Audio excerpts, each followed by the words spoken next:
it's a rare commodity, but it's extremely valuable and it makes a huge difference. The loss of an offensive tackle. It is a lot more than next man up. In today's episode of the SumerSports Show, we're going to dive into all the ways that an injury at that specific position can alter a team's season. We've got the data that describes the fallout, the reasons it's such a big drop-off when those guys go out, and why good replacements are so hard to find.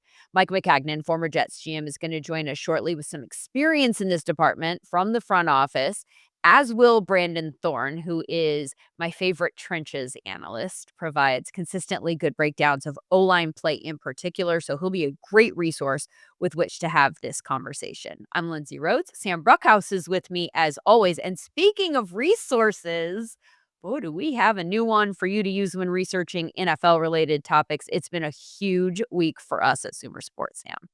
Sumer Brain, sumersports.com/Sumer Brain. Everyone needs to navigate there now because we just released probably the first deep analysis football chatbot available. And Lindsay, this has become something that both of us use all the time to get the insights that we present on this show, the stuff that you can find on our Twitter. And basically what it does is it takes the crux of Sumer Sports' data and allows you to analyze it like you are a true analyst, get down as deep as possible. I've had an immense blast using it, and I'm really excited to see how everyone else does. Yeah, it's really good at, like, multivariable data heavy questions, right? Like, this is the thing that I know you and I are both the most excited about, is that there are questions that are really hard to find answers to without sitting there and doing it manually all day long, simply because, if you can find the different data points, and a lot of people have to go to multiple websites to find those things in the first place, right? If you even know which websites have different data points versus, this one's over here and this one's over here. At least this one will put it all in one place for free, by the way. But also the fact that you can kind of layer different filters onto a question is the part that is really changing my life as a football researcher the most. And you're going to hear really specific examples in this show of the ways that I have used it recently, and the ways that I think there will be some good examples that will come up that can kind of steer you towards how to use the product. Right, and just at the high level, the ability to get true rate stats over the participation of a player is something that is not really out there and is really key to understanding how these offensive linemen are playing, how these quarterbacks are playing, is understanding what they're doing at each opportunity. That's not really something you can just get off the basic statistical websites, and it's now something you can get in basically fractions of a second, which is really exciting. Yeah, it's awesome. So highly recommend that all of you go try this out. It's a beta, it's in beta right now. We should make sure that we hammer that point home. Like any tech product, it is not infallible, and so there are going to be issues that pop up, things that it cannot do, and so we're prepared for that. That's partially why we have this open beta process, is we want as many prompts as possible. We want to find out where the problems are as quickly as possible. And machines like this learn more quickly through volume. And so we want you to help us break the brain so that then we can build it back up into the product that will ultimately benefit those of us that use it the most. So that is Sumer Brain. Go find it at sumersports.com/Sumer Brain. That's not the only product we released this week. We're busy. There's We're busy over here at Sumer Sports. You know, it's the season, and we are also putting out the goods. Yeah, Sumer Player Varsity, also released earlier this week. This is an app that you can find in the App Store. It's a tool for high school players meant to democratize the recruiting process, using tech to create kind of a centralized database for recruiting. That I said it's for high school players, but honestly, there's a lot of benefit that I can see for college programs, high school programs, just as a general resource. Tell me a little bit about Sumer Player Varsity and what it does. So this is something that if you are a recruit, if you are an 8th grader, ninth grader in high school, you can go in and immediately get seen. You can immediately log all of your measurables, which are very key. And then also we will use our technology to help you do all of these things and understand more about the recruitment process. This is a really key thing that has been asked for by coaches. Coaches are always trying to do the best for their players. I've been down in Texas and Dallas and Houston discussing with some of the best coaches in those areas what they need, and Sumer Player provides a lot of that stuff. So, especially if you are someone with, kids, or if you're listening to this show that's young and just loves football, go check out Sumer Player. Yeah, and especially, it was created with a certain type of high school player in mind. It will benefit, all of them, but specifically, we wanted to create a product that made it easier for players to be found in the recruiting process. So they're not spending all of their time creating all of these cut-ups and trying to figure out how they're gonna get an email or a social media post in front of a college coach just to get their attention. This is for people who go to schools that don't see a lot of scouts or college coaches come through from a scouting standpoint. And we had an example in a conversation. We talked to Nakobe Dean, who's on the Philadelphia Eagles, in the offseason. And he talked about how when he was in high school and he was getting some recruiting attention because he's obviously good enough to play in the NFL, he felt like he had to delay his commitment because he wanted these coaches and scouts to continue coming by the school, which didn't usually get that many people coming through, so that his teammates could be seen and find an opportunity. And what we, learned from that conversation is that, we wanted to build a way for other people who are at schools like that, who maybe didn't have the money to go to some of these high profile camps where scouts are looking for talent, to be seen. And so you can use our technology to capture your measurables on a phone. We can get your 40 time and then verify it. We can get all of those types of measurables, your wingspan, your height, your hand span. And then there's leaderboards. You can see where you rank nationally. There's lots of different cool there's a fit finder in there where you can look at your measurables and see what kind of college is a good fit for you. There's lots of very cool things here. So go play around in the app. Like I said, it's out right now. That is the Sumer Player Varsity app, wherever you get your apps. But a lot of cool stuff to come in a lot of different areas. Let's get to the O line conversation. I don't know if we've seen more offensive tackles that are regular starters leaving with injuries this year, or if it just feels like narratively it's happened in a few places in ways where it has been so obviously dramatically impactful. Um, but it feels like there have been some examples of offensive tackles who have left with injury, and then just the ways in which that has clearly affected what teams are trying to do. The Chargers are a perfect example, obviously, as a team that started the season so strong, or, with high expectations. They lose Rashawn Slater. Okay, that's a bummer. They seem to pick up fine with Joe Alt. Then Joe Alt goes out, and I'm left wondering, like, I literally don't know how you even try to fix this problem if you're Joe Hortiz. Right, and it's shown up in the data as well. We're seeing a faster time to throw from Justin Herbert. We're seeing quicker times to pressure, negatively affecting that and probably affecting that time to throw as well. And especially in a small sample, since we saw Alt go out as well, we are seeing a lot more pressures and more sacks. And so all that implies that the scheme needs to change, that the quarterback is adjusting to what he expects to happen. And especially given that that's a quarterback who, number one, has seen a lot, had a lot of different play callers and seen success. And it seems as if they've gotten their wide receiver position figured out. It's a pretty big shame that we can't see the Chargers with a full deck.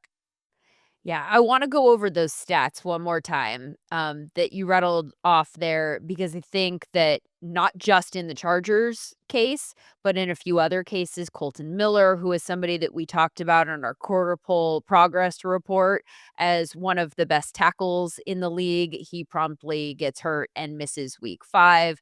The numbers with and without Colton Miller for Las Vegas are similar to what you described with, with the Chargers, Taylor Decker missed week 5 for the Lions, and there was a massive drop-off also, and they're consistently in those categories that you mentioned: time to throw, time to pressure, sack rate, and then I think that this one's maybe one of the most interesting ones to me because I think it is the product of all of the things that we already mentioned, and that is average depth of target. Comes way down. And so what you're seeing in Las Vegas is that Colton Miller being out brings the average depth of target down by 2 yards. In Detroit, the average depth of target came down from 8.1 with Decker on the field to 4.7 with him off the field. In Los Angeles, average depth of target since Joe Alt went out goes from 9.4 to 5.2. It just impacts what you're able to do offensively by shrinking the field so dramatically, and I would imagine that that's all tied to gotta get the ball out fast, no time for these longer developing routes, and you can see the ways that, like, Justin Herbert's gonna throw the ball a ton and not rack up a ton of yards. Like, it just has such a wide-ranging impact on offenses. Definitely, and I think the best example, if you wanna get a little larger sample, especially given they're back in this scenario, is the Minnesota Vikings.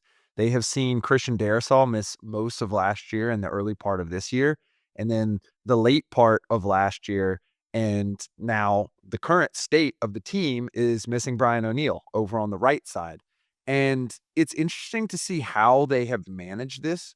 We really only see a true drop-off when they are missing Christian Darrisaw, the left tackle. Now, is that a game plan thing? Is that due to the changes in quarterbacks from Sam Darnold to JJ McCarthy to Carson Wentz? It kind of outlines the entanglement, but at the end of the day, they're still getting sacked more and they're still getting pressured more when those players are not on the field. And so, regardless of the scheming around, we're going to talk to some people who can better discuss that it's just really hard to find really good Yeah. tackles like this. Yeah, and there are examples everywhere, right? Like, in terms of some of the examples that we talked about where their backups came in and promptly put up very low rated pass block Sumer scores. That was the case with the Lions. Giovanni Manu, am I pronouncing that correctly? Came in and struggled in week 5, was our single lowest rated player in pass block Sumer score in week 5. There are some other examples from around the league where that was the case, and, I think that that points to a larger picture here about just lack of depth at this position, and I'm really curious about why it is that there are so few guys that you can turn to. I feel like, we talk about the running back position all the time, and, the fact that running backs don't matter, and you can get a guy in the 6th round, you plug him into a good offense, and it almost doesn't matter how individually talented that player is, so long as they're talented enough, and it feels like this position, maybe more than others, aside from quarterback, it feels like there just is there are a lack of viable options. Right. I wanted to put a data point to this. And moreover, I wanted to make sure that the eye matched the AI here because with offensive linemen, it's very difficult to figure out exactly what they're doing, given they're typically working in tandem with the rest of the offensive line and with the quarterback. So the first thing I did was go and look at our Sumer Scout grades that we share with teams. And there's really 11 or so quality starters, like true guys who you can expect to win matchups that we have in the league as according to our scouts. And then I cross-referenced it with our Sumer scores from this season. And there's 7 players with 2 or more blue chip pass grades and 4 players with 2 or more blue chip run grades. So what that really lines up is maybe about a third of the league really has a tackle that they can expect to dominate at any given point in time. And it starts to really drop off after that into guys who can more play a role or guys who are more of a swing tackle. And so it really indicates when you have a guy like Christian Darrisaw or you have a guy like Joe Alt and Rashawn Slater, it's going to be immensely difficult to recreate what they were doing both on one-on-one matchups and pass blocking and in the run game as well. Mike Maccagnan joining the conversation now, longtime NFL front office executive, former Jets GM. Aside from a quarterback, Mike, is there a tougher loss to metabolize as a team than the loss of a starting offensive tackle? It's interesting. I would say it ranks very high, only because a lot of those situations, if you lose especially a high caliber player, those are difficult. Those are very difficult not only to replace in game, but usually it's depends what the injury is, short term, long term. The only other positions that would kind of be similar. I mean, every position is important, but when for example, you lose a corner. Like corners are isolated players that pretty much get one-on-one matchups. So left tackles and pass protection get a lot of one-on-one matchups generally, at least in the older days, versus the better pass rushers. Everybody moves people around, tries to scheme things, but if the quarterback's is right-handed, and he sees the rush coming at him, sometimes he has a little better time to adjust, react, avoid. The blindside ones are the ones where you get the strip sacks, you get the big hits, and it can rattle quarterbacks because they get nailed from the blind side. It actually affects how how they play the game a little bit. So I want to go into the process of what exactly happens in season when a tackle goes down. So generally, you look at the depth chart, you got your starters, and then typically those guys at second position are swing guys or kind of have to fill a couple spots. Are you immediately looking to which one of those guys can fill in? Are you considering trades if it's before the trade deadline? What is kind of the check boxes that you're trying to fill in order What to is fill that Joe position? Ortiz going through right now? Yeah, I could probably sympathize a little bit. Having obviously been in those positions and been on teams that have had those issues. So what happens is, I think the backup real quick, just so that everybody understands a little bit on the inside how it works. You do so much work internally for many different cases and scenarios that present themselves. And again, in a perfect world, you have really good players behind every starter, but that's not reality because of the way the NFL is. So I think the first thing you tend to do when you have the injury, you have an injury, you have to figure out what the duration of the injury is. Is this, just getting you through this game, or is it going to be a 3-game, 4-game window, or is it done for the year? And go from there. In game, you generally have a number 2 scenario or you have a backup in place. Everybody comes out of preseason with a backup scenario for what if your left tackle goes down or your starting offensive tackle goes down. And generally you have time to kind of work on that. You do a lot of that work in the off season, but you can do some things during the season. I would say this early in the season, not that it's an ideal time to have an injury, but early in the season, you may have more options out there. There may be veteran offensive tackles that, especially left tackles that are highly compensated that maybe the market, is not it wasn't there for them, but they opted to kind of sit and wait for an injury. That happens quite often. So you may have an opportunity to kind of go find somebody on the street that can come in and maybe not be at the same level, but a similar level. And then after that, most of the time you have a short-term solution to get you through a game.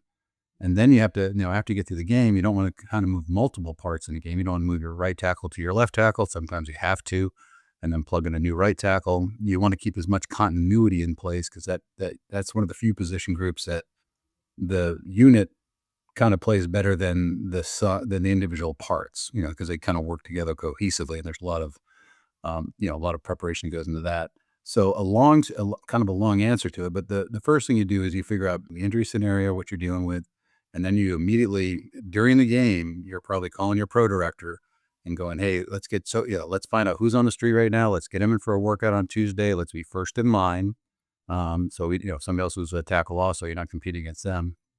And then again, but a lot of the work you do is in the off season to kind of build your roster to prepare for those possibilities and go from there.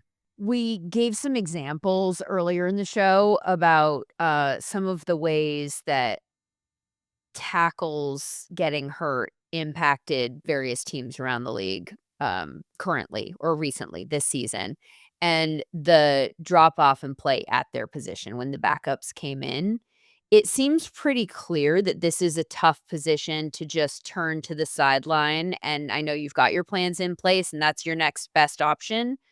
but, like, it's a real different life when you turn to that backup offensive tackle. Why is it, in your experience, that there are so few good offensive tackles? Why is the drop off so great at this particular position?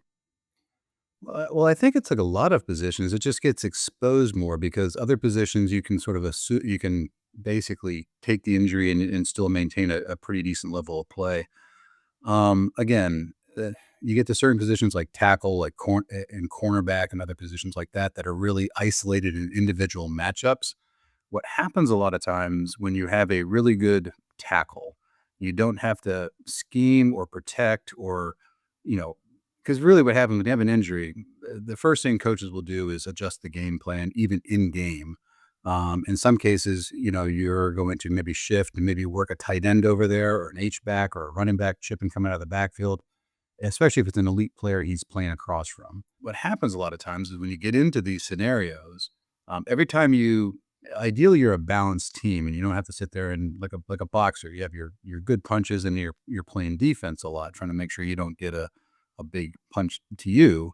So what happens a lot of times is coaches can game plan and scheme things, but once you start doing that, you start limiting what you can do. Ideally, you want to present the defense with a number of different options, but all of a sudden now, if you're dealing with a backup offensive tackle, you're gonna likely scheme it a little bit to get you at least through the game or even into future games from a matchup standpoint.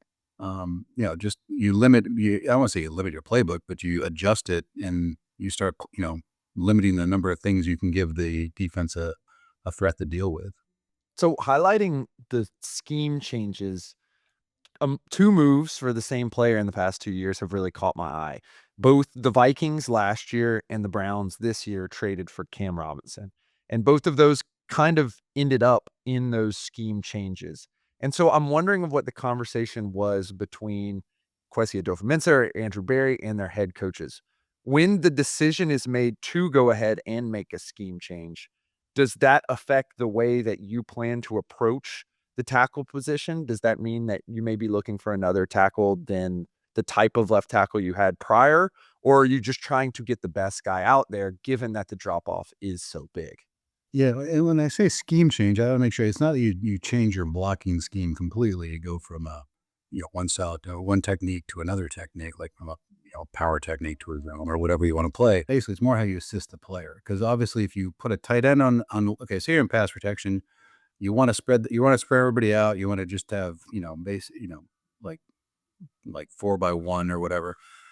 When you take a when you then in, okay, if you're playing trying to protect a tackle, you may align the tight end in passing downs attached to whatever side of the line of scrimmage where your tackle is, at your second string tackle. It'll widen the defensive end, tend to widen the defensive end out. They may basically slow the defensive end with the tight end's release. There's all these little things you can do. The problem ends up being it's you're adjusting what you ideally want to do to try to make sure you play with what you're playing with. So when you're looking for the player, you're looking for the best player available. The one thing I would say, and this, I don't know if you guys have touched on this at all with your analytics, but it's interesting when everybody in general goes through and watches offensive tackles, the worst case scenario is when a guy gets beat really fast. Maybe he goes out there, he lunges, he gets top heavy, he shoots his hands, and the defensive end wins very quickly at the line of scrimmage and goes flying into the backfield, totally disrupting the play, hitting the quarterback. Again, quarterbacks, players are designed to have a certain time and place for the receivers run their routes into their zones to get open. That's what you see a lot. So in essence, you find a lot of veteran offensive tackles that may not be necessarily top players at this point in time in their career, but they're savvy veterans. They understand, they learn to play within their weaknesses, their limitations, and quite frankly, they get beat slower than maybe a worse player who goes out there. And I mean, that's the worst case scenario is when you have, and I've been on teams where we had players that, that again, when you watch what happens, they get beat really fast. That gives you no real chance for the play to develop. And I don't know if that's this kind of a more layman's terms of what coaches and GMs deal with all the time. So it's not like you're necessarily looking to go, hey, let's find a certain type of tackle. You probably want to find a guy that can pass block first. If you're going to take something lesser, you'll give up on the run block, but you'll try to get the better pass blocker because that's the harder thing to really adjust and protect for. Should we expect, or is it a cognizant choice, I guess, that the coaches are making offensively when we see the average depth of target come down, we see the time to throw go down? Is that a, "Hey, pressure might come faster, and here's our plan with how to deal with that," or is that just a product of the pressure coming, and then this happens as a result? Is that purposeful, I guess, is what I'm asking? Again, it's a universal thing you're commenting on, but I think in general, and my background's in personnel, but I've been around a lot of coaching staffs and watched this happen. Coaches are trying to do their jobs of, the best of their ability with what they have at hand. But I think you'll see correlations with, hey, they may adjust things. They may adjust things to not put their guys in and ask the players to do things that they'll struggle to do. It's one thing to scheme something up and protect a player. It's another thing just to keep, hey, we're just going to keep running the same stuff, even though we have a drop off in that particular player at that position. So you may see them, a little more emphasis on the run game, a little more emphasis on, getting the ball out fast. And everything's in their playbook. It's just a question of what they want to dial up and run. But I would say just because you lose your left tackle or right tackle or whoever, you may find statistics that seem contrary. Like all of a sudden, like, well, okay, there's less occurrences of this. Well, they may choose to schematically protect certain players or get rid of the ball quicker or just adjust what they're doing. Because in the end, whether you win by a lot or win by a little, it's just that all these games come down to the margins, and that's where you see so many close games in the NFL. And you see so many teams beat other teams that may have a better record. Because like I said, these games are really chess matches for the coaches at a very high level. Looking to the draft, and I know that we all know that offensive tackle is a premium position, and that if there are good offensive tackles in the draft, they tend to go very high. Anecdotally speaking, as practice, do you tend to see very many offensive tackles go later in the draft that actually end up on a field? Not every starting tackle in the NFL is a first round draft pick. There's lots of good players that have come into the league at various spots. And the one that comes to mind for me a little bit, and I do think, and this is with Philadelphia with Howie Roseman, and I think Howie's one of the best GMs in the league, if not the best. He's literally at the top of his game. But when he drafted Jordan Mailota, who we actually did a lot of work on, we were going to draft him too, potentially, and like a lot of teams were interested in him. But Howie found, as he's developed into, one of the top 10. I don't know. I haven't ranked all the tackles, but in my mind, he's one of the top 10 or less, maybe offensive tackles in the NFL. And he's a rare guy, but he was a 7th round draft pick. When you watch something like that, there are players you can identify and find. And when you do find those type of players, and it could be at any position, that is really where you make a difference. So everybody tries to make sure they're accurate to the best of their ability on the first 3 to 4 rounds, but the difference makers sometimes are these 5th, 6th, 7th rounders. And there's a long history of later round offensive tackles in particular that have played in the league. And I think what happens is people don't realize it depends where they are, and they're bigger athletes, and they develop at a different pace. And quite frankly, my personal belief was, I always thought with offensive linemen in particular, guys who can play within their limitations. So that's where the technique and the coaching and the scheme kind of helps, is that players protect their weaknesses, basically. So if they're not overly quick-footed and they're exceptionally smart and they're strong to the inside, so they can handle the power or the conversion of the power for a rusher, they work the angles, and they again, in some cases they just get beat slower because they're very technique solid. But that's a different topic, but that's what you see a lot of times in some of these players. That's why you see guys really invest in those positions, and they try to, stockpile and grow. I just don't think historically it's hard to find lots of starting tackles with teams that have just a wealth of talent behind them, because they're just hard to find. They're just big guys, and everybody overdrafts them. So you got to really, either expend high draft capital on them or in free agency. Again, it's where you really make a difference is when you find those mid to late round guys that you scout correctly and you develop and give them some time to grow and learn the skills of the trade. So I want to talk about that overinvestment because when you do have a left tackle, or in the case of Joe Ortiz and the Chargers, both tackles, both of which who were performing at a Pro Bowl level, especially when you have a quarterback who previous to that was performing at an MVP level in Justin Herbert, the urge to make a short-term fix at the cost of long-term capital is there. So when you are considering your paths and however many, picks or what pick you would give up as the Browns and the Vikings did in the past, or how much money you're going to outlay to one of those guys who is a older quality tackle, how do you ensure that you are not overspending, especially given you don't necessarily have the leverage in that case? Yeah, leverage is a key term here. So in every contract negotiation, every trade negotiation, it's leverage. And you'll see people overpaying because what happens a lot of times, you're in a situation and different teams, truth be told, are in different position or different paths. Like some teams are in like complete rebuild mode and they're like, okay, we're going to take our lumps this year, but our eyes to the future. So when we see a young guy come across the waiver wire, we're going to claim him because we like him and we're going to, even though he's not going to play for us, we're going to kind of stockpile him and try to groom him. Other teams are built sometimes, and it depends on how their salary cap's set up, and in some cases their window. And they may be more inclined to, okay, let's try to keep this. Okay, we've already set this thing up. This is our season, and let's try to keep this window open. And what you'll see a lot of times, you'll see sometimes people make really good trades. Sometimes people make trades you look back on and you go, okay. And even at the time, you kind of know you're just taking on more risk. Like you never caught blindsided by it. Now that you've done the research, it's like you're making an educated guess, and sometimes you gamble a little bit more. What you want to give up and what you think in the future you'll be giving back to them in a later round draft or a later pick in that particular round, if you finish stronger. But what I find it's interesting is that it's really a lot of discipline goes into plays. And again, this goes universally. Like you can make whatever deal you want to make. You can make whatever trade you want to make for compensation.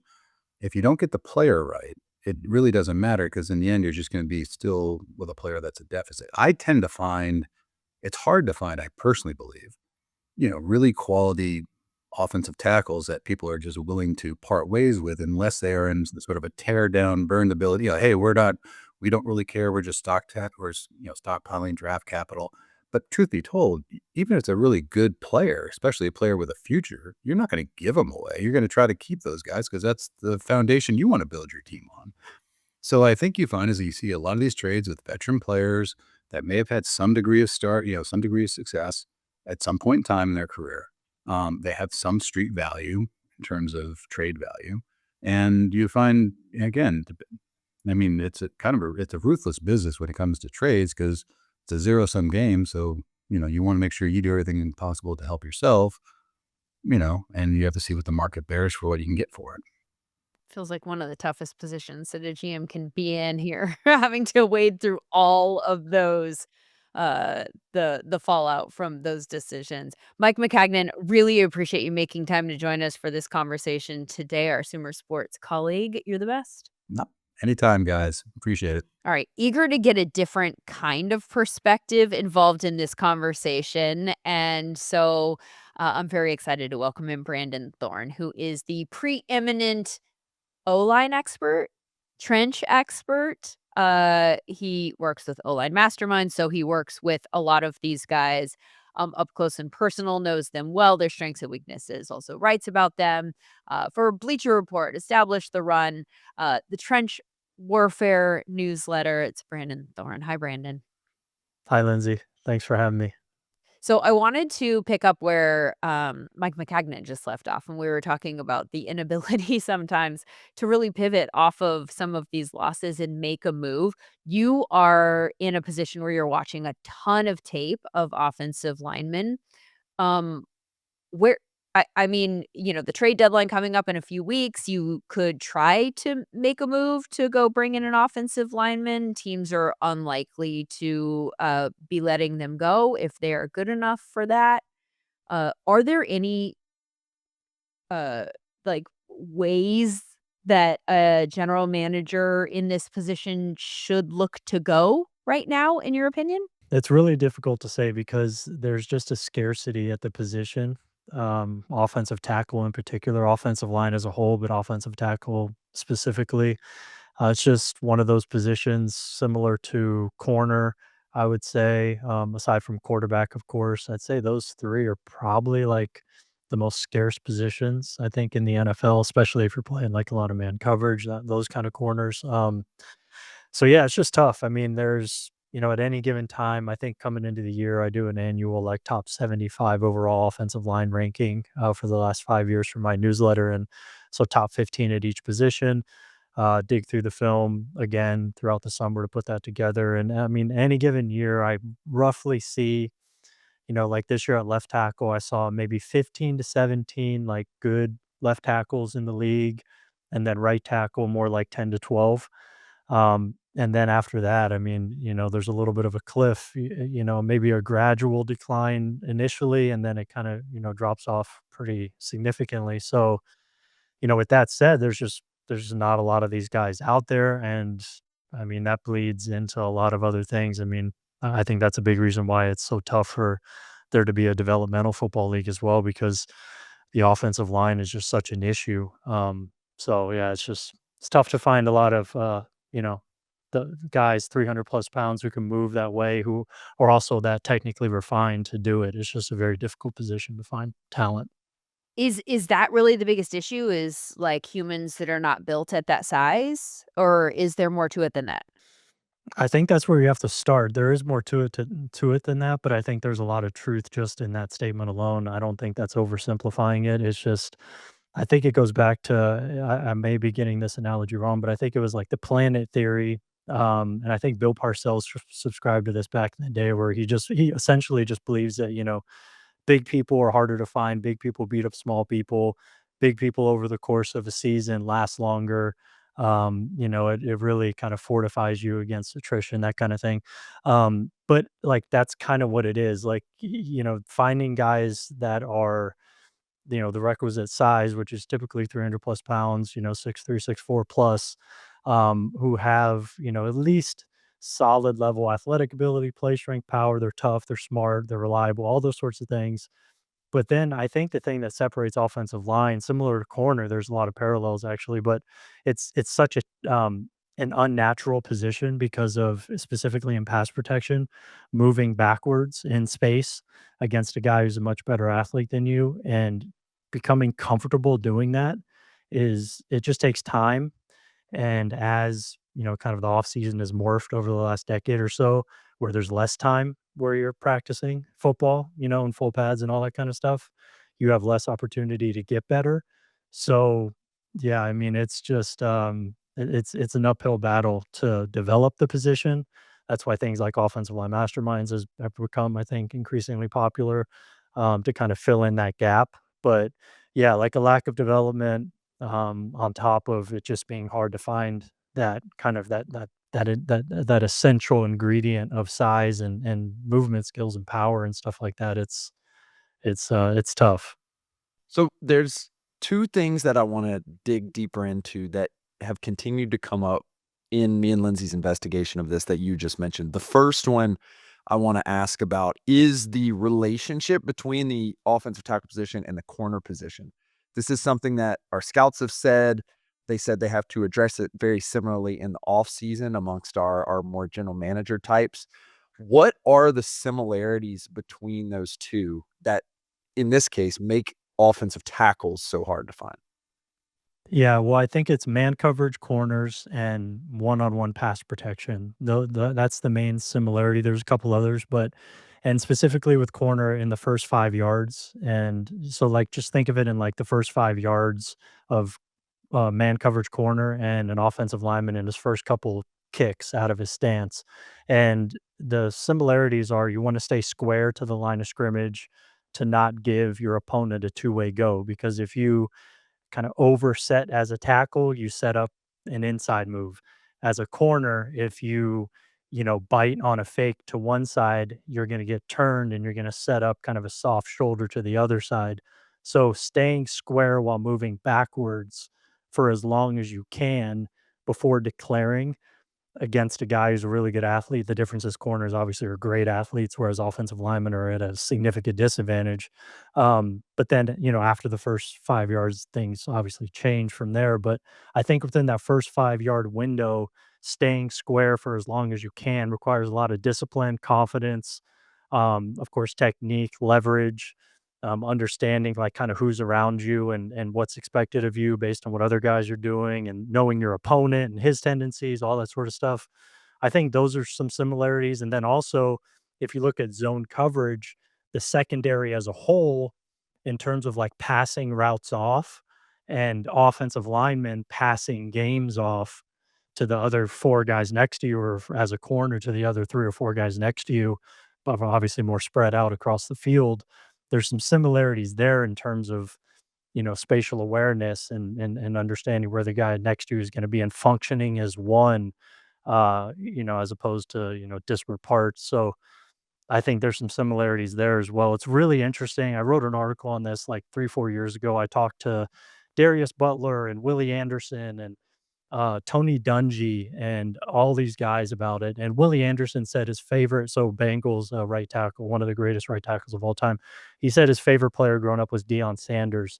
And I thought that was so interesting because Willie Anderson's a 6'6", 340, 350 pound guy who's just, a mauling offensive lineman, and I asked him why, and he said because of his ability to stay square when he was in man coverage, and I was like, "Wow, what an answer." So I dug into that with him, and I wrote an article about it. It was super interesting, but there are a lot of similarities to the 2 positions that is, pretty fascinating, I think. Yeah, I think it's really unique too because you broke down the necessities and the athleticism and the techniques that make this position really hard. And is that what causes only 10 to 12 guys to be really the top tier of this position? That number has come up over and over and over again. When we looked at our Sumer scouts, so the more traditional way to evaluate players for a team, they had about 11 guys. When we looked at our Sumer scores analytically building it out, there was about 11 guys. What is the true separator between that top tier and everyone else?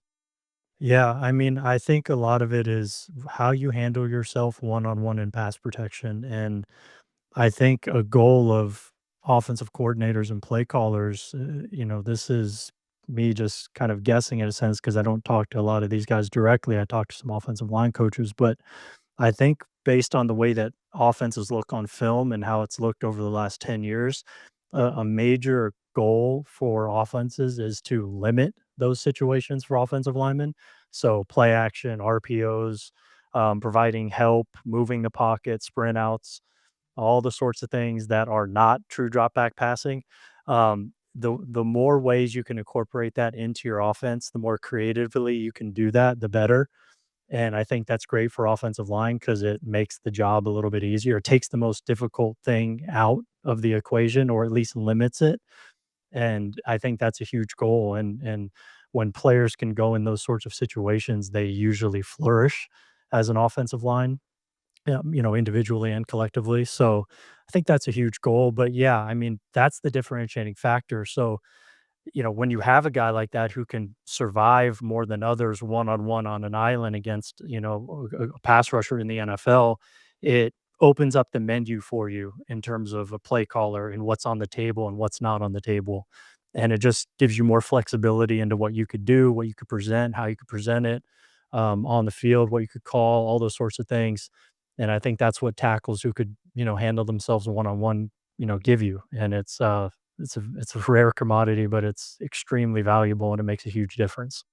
I wonder if there are any examples that you've noticed watching film this year of, I mean, pick a team. There, it feels like there are a bunch of tackles that have left with injuries at various points of the season, and the ways that that person being lifted out has impacted what we're seeing on the field. Do you have any examples that you can think of?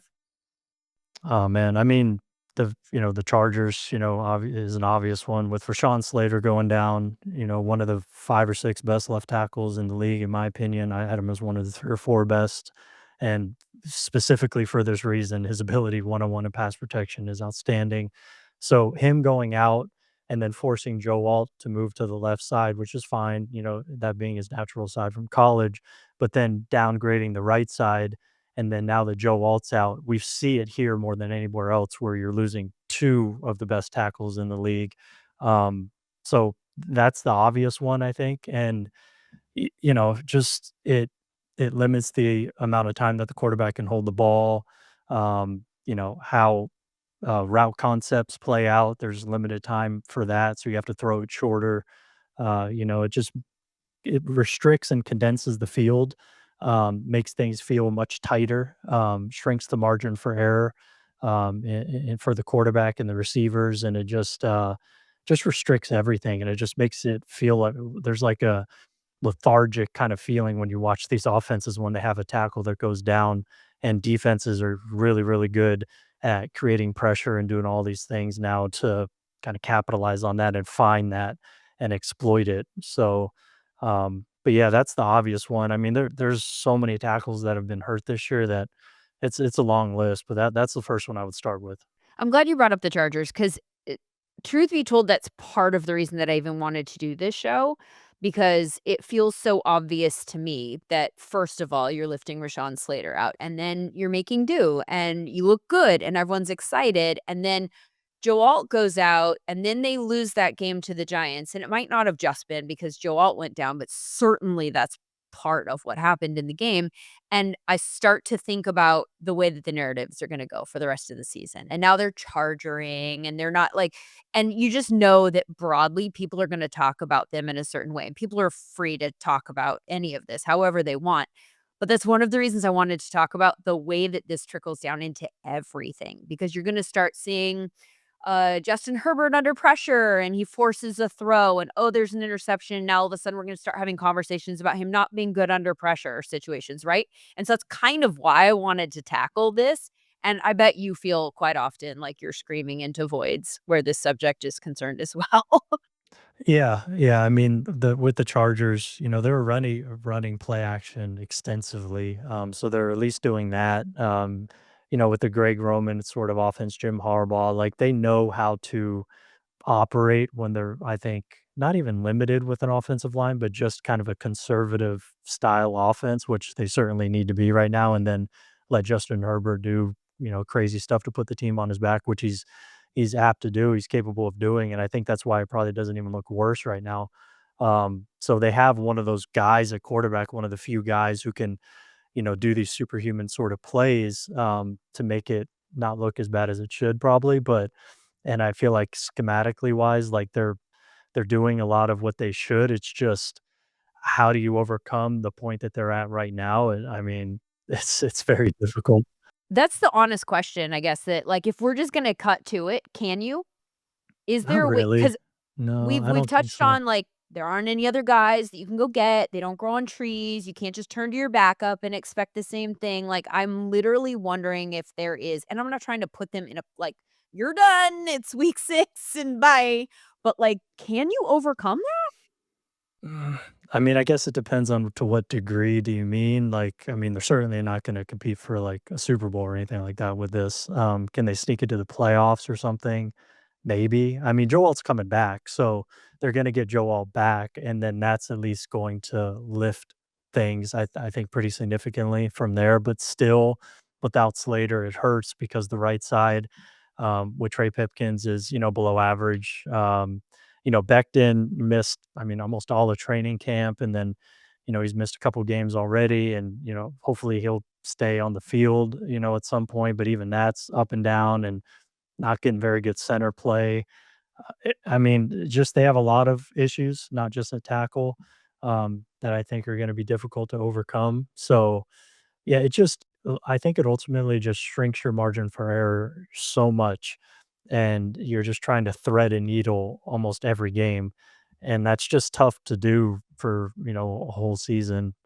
So yeah, I think it just dramatically lowers the ceiling and the floor really, and it's just there's a ton of pressure on Justin Herbert now. So yeah, it's just a difficult thing. I will say I would watch the Vikings Browns game to see a pretty good example of how you can scheme around a limited offensive line against a great defensive line, which they did. A lot of play action, a lot of creative help in pass protection, leaving extra guys in. Um, I mean, I think Kevin O'Connell's one of the better guys in the league at designing offense, as a whole in general. But that was a very impressive game plan and win that they were able to get out because I mean they had a lot of guys on the offensive line out, and they were facing Miles Garrett and the Browns defensive line. So like there's the best of the best in the league, Sean McVay, Kyle Shanahan, Ben Johnson, these sort of guys who have a track record of years of putting offensive line in good positions. That's where you start. You study those films, you study those tapes, you see how those guys are their protection plans and all the different ways they can provide help to the offensive line. That's where you have to go to try to do it. But, to do it for the whole season when you have multiple guys out, it's that's very tough. I want to go deeper into the Vikings because as you were discussing how the Chargers may overcome, I immediately thought about the Vikings because they basically had to do this over the past 2 seasons, missing both their left and right tackle at times. Darisaw and O'Neal, both of who were borderline Pro Bowl performers. And over the course of having 3, for lack of a better term, at least bringing them in, replacement or rookie level quarterbacks, Darnold obviously was able to perform really well. JJ being a rookie or a second-year player that's never played before, and Carson Wentz. And so I wanna go even deeper into exactly what they're doing to manage that. Exactly what are those protection plans that other teams around the league might be able to pick up?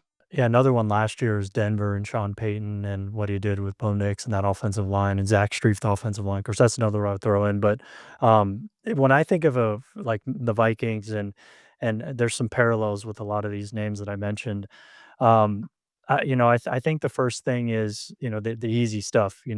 Working in RPOs and play action just to make life a little easier on the offensive line, which the Vikings typically are one of the higher, play action percentage teams in the league. And, that's essentially offensive linemen are, selling run, but they're pass blocking, but they're selling run. It makes it takes some of the guesswork out for the offensive line, and it puts more of the onus on the quarterback to get rid of the ball, buys him a little bit of extra time. Typically with play action, there's also a tight end or a back getting involved in the protection as well. So it's a 6 or 7-man protection, so you have, help.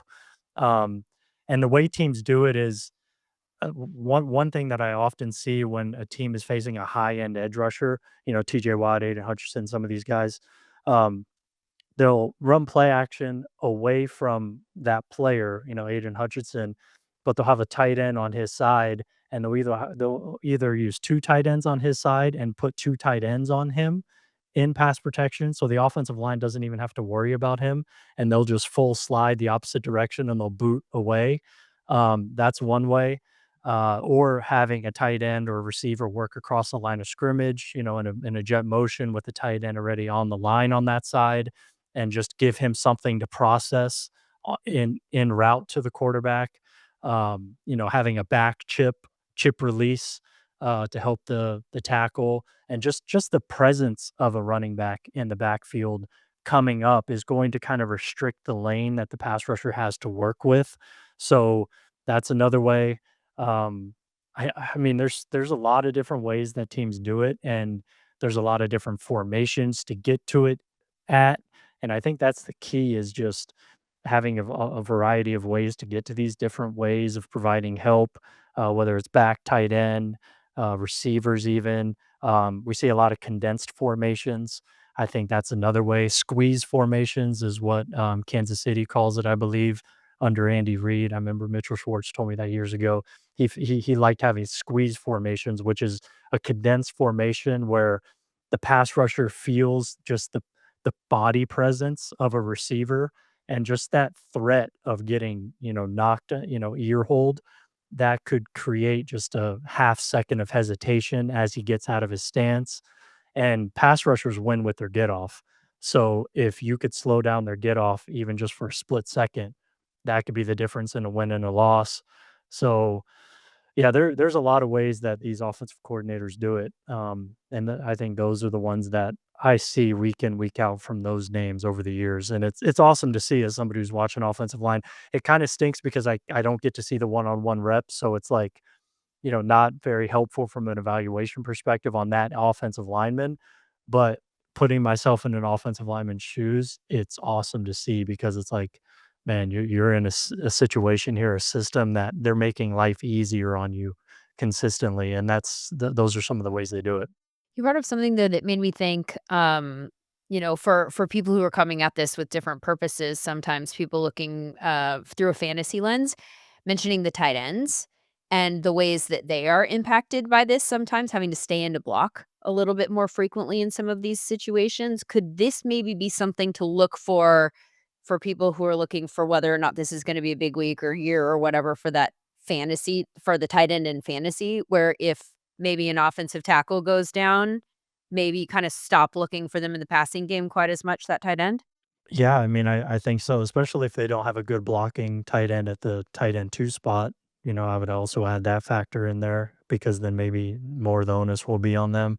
Yeah, that's a good point. I mean, for establish the run, I try to predict pressure every week or lack thereof. So I'm looking at a lot of these things, and I've been doing that for 6, 7 years now for them, from a fantasy perspective, trying to do that. But what you just said for tight ends, I think is there's definitely something there. I think 12 personnel, 2 tight ends on the field, weaponizing that, knowing how to utilize that, having a good number 2 tight end, in terms of a blocker, I think, we've seen talked about more, and I think that that could be a real helpful element, for teams, and, it's not necessarily that you need that, it also helps in the run game, of course, but that definitely, I think, is one of those factors that a lot of teams are or some teams at least are leaning into with some success, and I think it could be a real differentiating factor and for your protection plan having that. Alright, we're talking about this position in kind of a negative way in the sense that we're like, "Oh, no, it sucks when you lose the good guys." Let's end on a positive note. Yeah, I know you're watching tape of all of these guys. Give me a name of somebody who is playing well this year at the offensive tackle position, because 'cause we're focused on that, that people are not talking about as much as they should, in your opinion. I mean, I don't really hear his name very often right now, and he's just a big name. Laramie Tunsil with the Commanders, I think, is kind of back to, last year he was still really good. He just got penalized a lot. So that, kind of hurt his perception of him. But when you're watching him one on one in pass protection, that's what made Laramie Tunsil, what has made him one of the highest paid offensive tackles over the last, 7, 8 years is because of his ability one on one in pass protection to be really good. I think that that is largely back this year. He's faced really good competition over the first few weeks. The Giants, Brian Burns, Abdul Carter, Kayvon Thibodeau, and then the Packers game. I think the best tape that I've watched one-on-one pass protection so far this year in terms of the most entertaining was the fourth quarter of the Commanders-Packers game between Larry Tunsil and Micah Parsons. It was just a heavyweight fight. Each of them just throwing haymakers at each other, proverbial haymakers at each other, decisive one-on-one wins. Parsons had 1 on him, but Tunsil had like 3 or 4 on him. That to me is just like, get your popcorn out. If you wanna see pass protection at the very highest level, watch Tunsil versus Parsons 4th quarter, was that week 1 or 2, whatever that was. So I think Tunsil's made a real difference. When Sam Cosmi comes back to Washington, I think that offensive line could be one of the best in the league.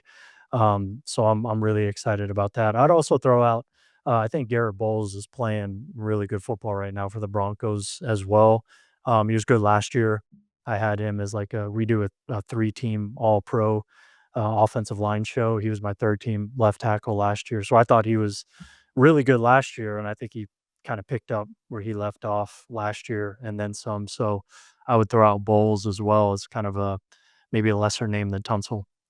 I saw Sam a big smile break over his face, and I know exactly why. I was looking at the SumerScore data earlier today, and Bowles is consistently every single week one of our highest rated tackles, so I'm not surprised that you Nice. mentioned him. And then Laramie Tunsil was his guy after week 4. He was our, first team, offensive tackle on Oh, this nice.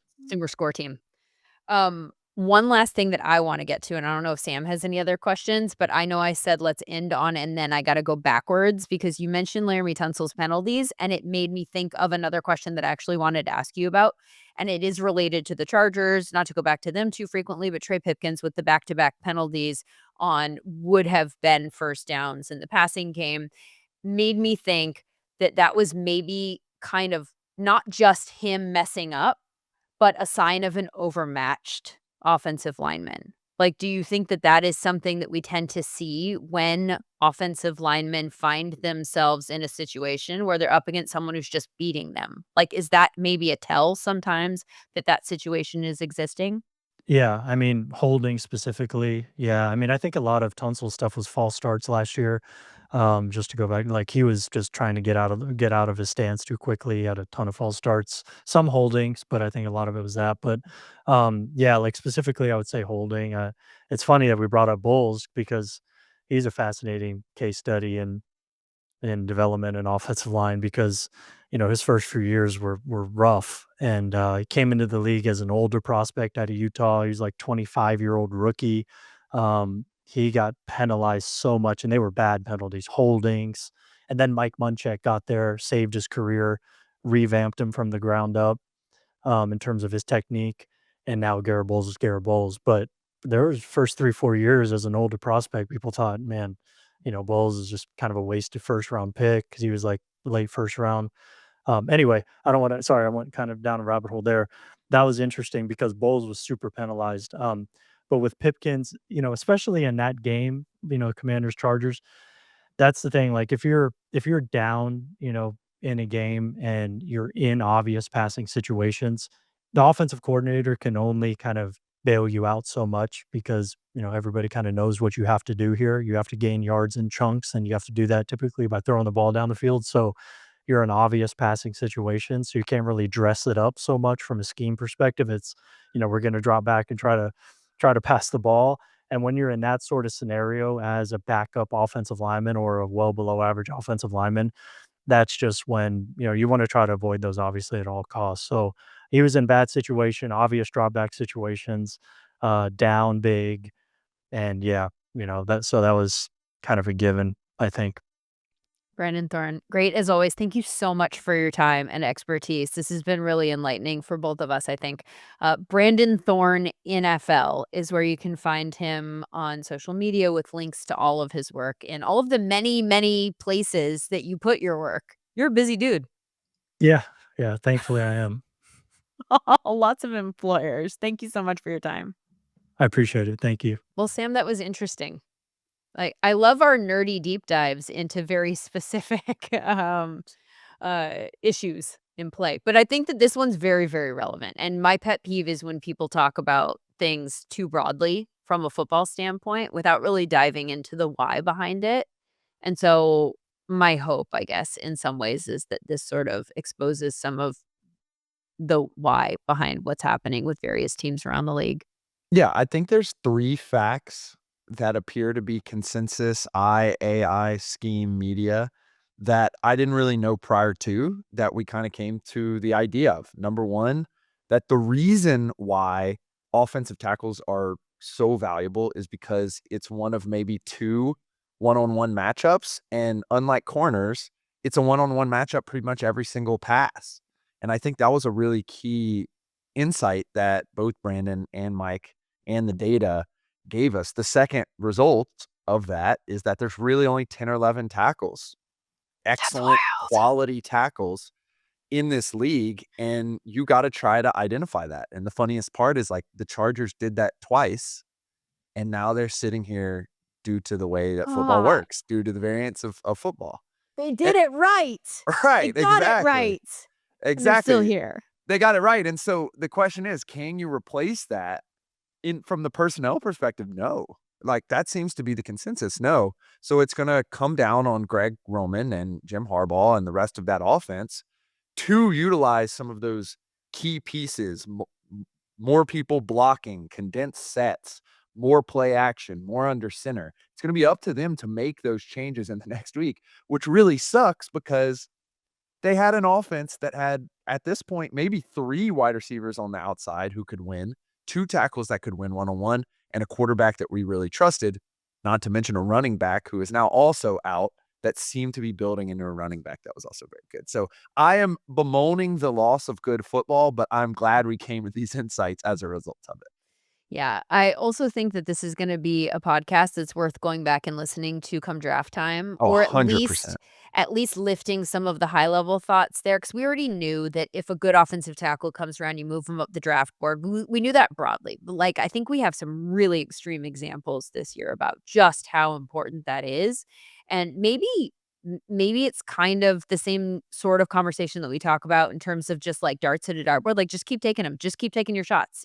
Like we talk about quarterbacks in that manner. Maybe the same is true for offensive tackles. Like, just go ahead and take that shot if the body type is there, and maybe, like, cross your fingers that it all kinda works out. Like, because there are question marks attached to a lot of different people. Not everybody comes out and is, like, a fully packaged, like, "Yes, go grab them high." But might be worth moving somebody up the board when we're talking about, like, our mock drafts and stuff like that for that reason. Yeah, there was all kinds of little tiny analytical tidbits that as the real season moves on, I wanna track, and as the draft season comes around, I wanna track with college players, such as edge rushers win fast, and so you wanna understand who's eliminating that quickly in the draft. That's definitely gonna be something that I'm gonna refer back to over and over again. And the way that Mike said you prepare to draft an offensive tackle, I'm definitely gonna refer back to that again. So lots of cool little tidbits to come back to. Um, I just wanna point out real quick before we go, again, go try out Sumer Brain, sumersports.com/SumerBrain. It's free for you to join this beta period where, our goal is for you to break the brain. There have been some people who have already done that, who have come up with prompts that the brain, did not answer correctly, and that's honestly, in a lot of ways, our goal at this stage of the game. We wanna figure out where those weaknesses are so we can kind of fix them up, and then be cooking with gas. But I do want to say there were tons of examples of in my research that I pulled from Sumer Brain. This was a very interesting show for that reason, because it gave me an opportunity to kind of layer some stats on top of one another because we wanted to see these with, without, and multi stats. So the prompt that I used here for this, just as an example, for like a prompt that will get you good information if you want to pull out some of these things. Using the play by play data you have, please divide the season into two parts: before Joe Alt got hurt and after Joe Alt got hurt. After the first 11 plays of week 4 and all of week 5, he was out. In a table, please show me the following for each: EPA per play, time to throw, time to pressure, pressure rate, sack rate, average depth of target. And then up pops a table with all of that information. What do you say, like 30 to 45 seconds later? I mean, the amount of time that that takes you, like, can you even imagine trying to go find that information without a machine like this? No, exactly. I'm about to log off of this and then immediately start asking about correlations between time to pressure over the course of a season We love it. and defensive EPA, because that's another major takeaway I've gotten from this podcast. And so, like, I'm literally about to go do what you just said, Lindsay, as a result of what I listened to here. Um, quick note, as much as you can be detailed and ask for specific data points, that's how it is going to return the best information. Obviously, we're working towards a direction where you can ask a super broad question and it will give you all of the detailed answers that you're actually looking for. But I would be remiss if I suggested that it was absolutely there yet. Again, that's part of the break the brain process. So as specifically as you can ask, or if you, rather than saying like, how are the Dolphins doing this year? Ask for the specific data points that would prove to you that they were doing well or not doing well. That's when it's going to be at its best. So go have fun with that. And we'll see you again next week, post week 6, when we're talking about quarterbacks. We've got some fun conversations on the back burner for that one.